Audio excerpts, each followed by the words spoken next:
सांगीपुर के लइकन के भौजी मिल गइल। बाजारे गईनी हो एको लड़की मिल गइल। सांगीपुर के लइकन के भौजी मिल गइल। घूर घूर ताके उ हमरा के डांटे, कबो चले आगे तो कबो पछे पाछे। हमरा भतीजवा के मौसी मिल गइल। हमरा भतीजवा के मौसी मिल गइल। सांगीपुर के लइकन के भौजी मिल गइल। बाजारे गईनी हो एको लड़की मिल गइल। सांगीपुर के लइकन के भौजी मिल गइल।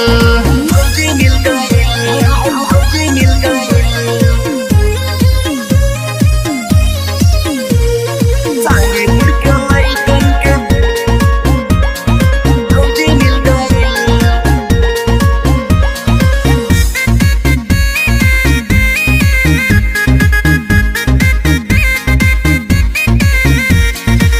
पतली कमर गोरे गाल होठ लाल हो, लंबे लंबे बाल लगे रेशम के जाल हो। रेशम के जाल भैया रेशम के जाल हो। पतली कमर गोरे गाल होठ लाल हो, लंबे लंबे बाल लगे रेशम के जाल हो। चांद के जैसन चकोरी मिल गइल। चांद के जैसन चकोरी मिल गइल। सांगीपुर के लइकन के भौजी मिल गइल।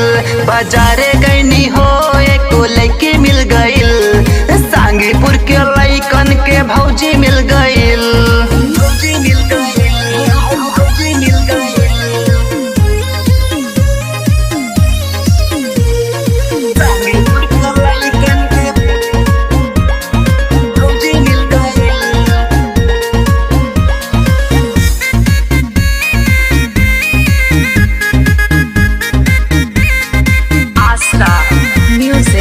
धर्मेंद्र कहे कर बतिया पे गौर हो, ओकरा नियन नाही बाटे केहू और हो। बाटे केहू और हो, बाटे केहू और हो।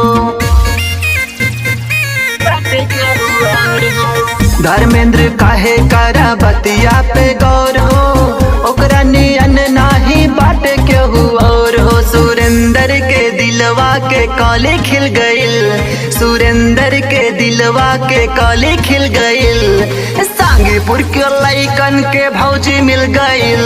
बाजारे गईनी हो एको